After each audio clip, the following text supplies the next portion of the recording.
तो नमस्कार dear student, welcome to success career. आज की इस वीडियो में आप लोग देखने वाले हैं रेलवे रिक्रूटमेंट बोर्ड यानी कि आरआरबी की तरफ से जो एएलपी टेक्नीशियन 2000 में निकल कर आया था, एएलपी और टेक्नीशियन 2018 में, उसी की जो ऑफिशियल प्रीवियस ईयर के क्वेश्चन पेपर है हम उसको डिस्कस करने वाले हैं। ये पेपर 9 अगस्त थर्ड शिफ्ट में पूछा गया है। ये ऑफिशियल पेपर है, ठीक है। अगर आपको हम इस वीडियो में आप लोगों को साइंस के क्वेश्चन को कराने वाले हैं। सभी अभी तक जितने भी 2018 में क्वेश्चन आए थे उन सभी को मैं कराऊंगा 1 बाय 1 शिफ्ट वाइज या डे वाइज, ठीक है। तो ये देखिए 9 अगस्त थर्ड शिफ्ट में 4:30 बजे से लेकर 5 बजे तक एएलपी टेक्नीशियन की जो पेपर हुआ था उसको हम डिस्कस करेंगे, साइंस के क्वेश्चन को डिस्कस करेंगे। अगर आप चाह रहे हैं कि एएलपी टेक्नीशियन की पूरा 2018 का लगभग यहाँ पे 30 शिफ्ट में ये पेपर हुआ था, सभी को डाउनलोड करना चाहते हैं तो मैं आप लोगों को बता दूं कैसे डाउनलोड करेंगे। आप अपने मोबाइल से सक्सेस कैरियर मोबाइल ऐप को प्ले स्टोर से डाउनलोड कर लीजिएगा। लिंक आपको डिस्क्रिप्शन बॉक्स में दे दूंगा। वहाँ पे आने के बाद आपको यहाँ पे आ जाना है ई बुक एंड प्रीवियस ईयर पे, ठीक है। इस पर आपको आकर यहाँ पे आपको रेलवे स्टडी मटेरियल पीडीएफ नाम से मिलेगा। इस पर आकर आप लोगों को इसे डाउनलोड कर लेना है। यहाँ पे railway recruitment board ALP technician 2018 all shift question paper मिल जाएगा जो कि डाउनलोड कर सकेंगे। इसमें टोटल 2250 क्वेश्चन ऑल शिफ्ट जो 30 शिफ्ट है उनसे क्वेश्चन ये हैं, बोथ इंग्लिश और हिंदी दोनों लैंग्वेज में मिलेगा, तो इसे आप लोग जरूर डाउनलोड कर लें। चलिए हम लोग साइंस के क्वेश्चन को 9 अगस्त थर्ड शिफ्ट के साइंस के क्वेश्चन को हम लोग देखने वाले हैं। यहाँ पे पहला क्वेश्चन आप लोगों के सामने हम इस पर डिस्कस करेंगे। देखिए दिया है कि मास एम यानी कि द्रव्यमान एम के साथ चलती हुई वस्तु की गतिज ऊर्जा ई के है, ठीक है। मूल्य क्या होगा यदि इसकी गति को v से बढ़ाकर 2v तक दोगुना किया जाए, 2v तक दोगुना किया जाए। तो सबसे पहले यहाँ गतिज ऊर्जा ई के इक्वल टू क्या होता है, तो आपको पता होना चाहिए E equal to 1/2 mv square होता है। अब v यहाँ पे चेंज करके दोगुना कर दिया गया, तो अब ई के यहाँ पे नया वाला ले लेंगे। नया वाला के लिए हम ई के 1 इसको ले ले रहे हैं, तो क्या हो जाएगा 1/2 m, और v का यहाँ पे क्या कर दिया गया, डबल कर दिया गया। तो ये क्या हो जाएगा ई के 1 इक्वल टू 1/2, ठीक है। और ये क्या हो जाएगा m गुणे 4v स्क्वायर, ठीक है। अब 4 को बाहर निकाल लेंगे तो देखिए ई के 1 इक्वल टू क्या हो जाएगा 1/2, ठीक है, 4/2, ठीक है, 4/2 mv स्क्वायर। तो 1/2 mv स्क्वायर किसका वैल्यू है, तो ये ई के 1 इक्वल टू ई के का क्या है, ये 4 गुना हो जा रहा है। कितना हो जा रहा है, 4 गुना हो जा रहा है। तो यहाँ करेक्ट आंसर क्या हो जाएगा, यहाँ पे ई के 1 इक्वल टू 4 के ई के आ जा रहा है ना। चलिए आगे क्वेश्चन बढ़ते हैं।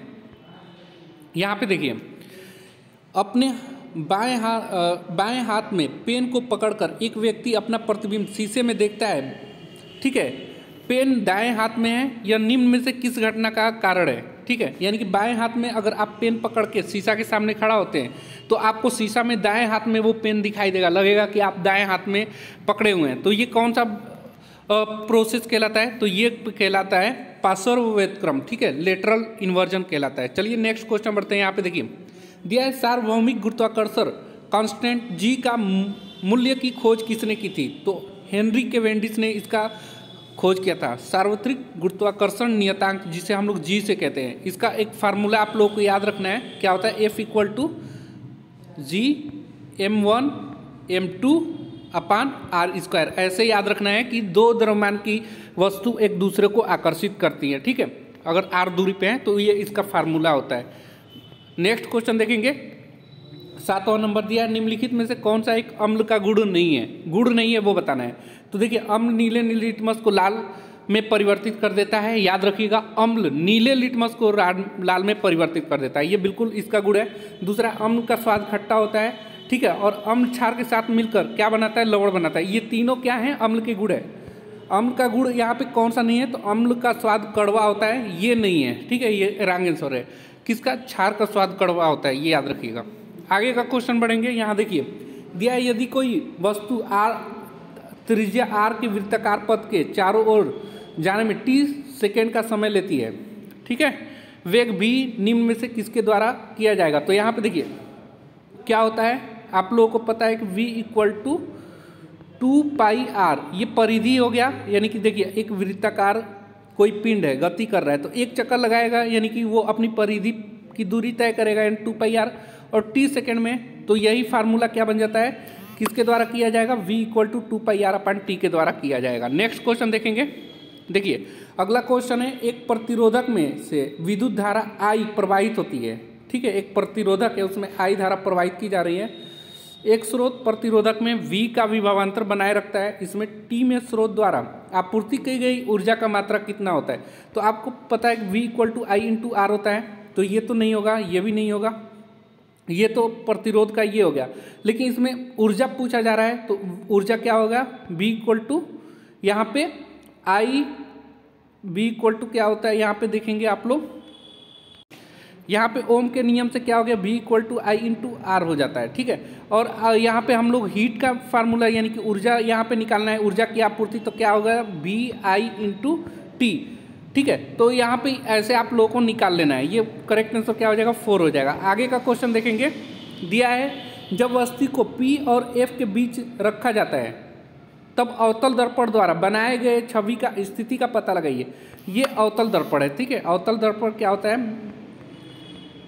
बीच में दबा हुआ रहता है, और ये मान लीजिए यहाँ से ये उसका मुख्य अक्ष है, यहाँ पे मान लीजिए कि इसका क्या है, ये फोकस बिंदु है, और यहाँ पे क्या है, P बिंदु है यानी कि पोल बिंदु।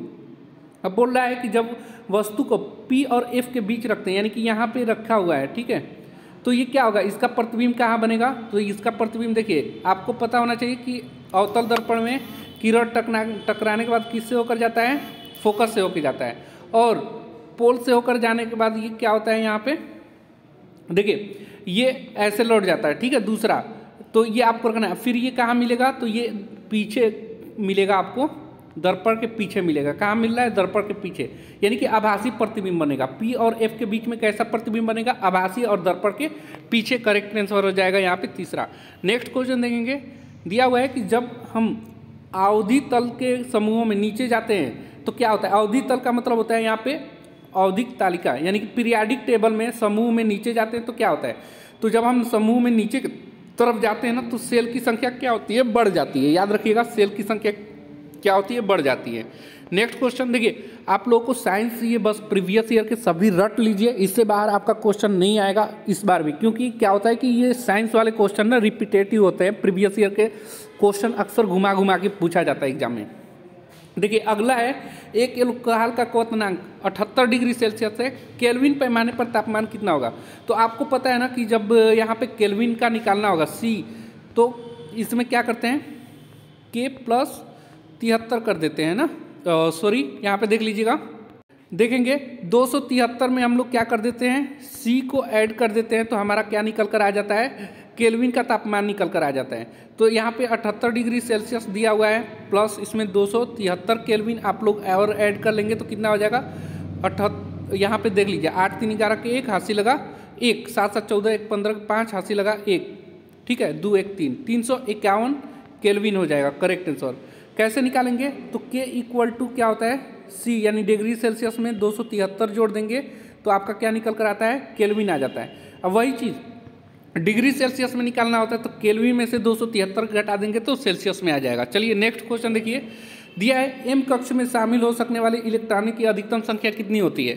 तो ये देखिए आपको पता है ना कि यहाँ पे इलेक्ट्रॉनों की अधिकतम संख्या कितना होगा, तो यहाँ पे आपको पता है कि KLMN कितने कोष होते हैं, M सेल होता है, K सेल होता है, LMN ये होता है। और ये फार्मूला कैसे निकालते हैं इसको, तो 2n² से निकालते हैं। तो K का वैल्यू कितना होता है, 1 होता है, L का वैल्यू 2, M का वैल्यू 3 और N का वैल्यू 4, चौथा कोष, ठीक है, पहला दूसरा तीसरा 4 कोष है।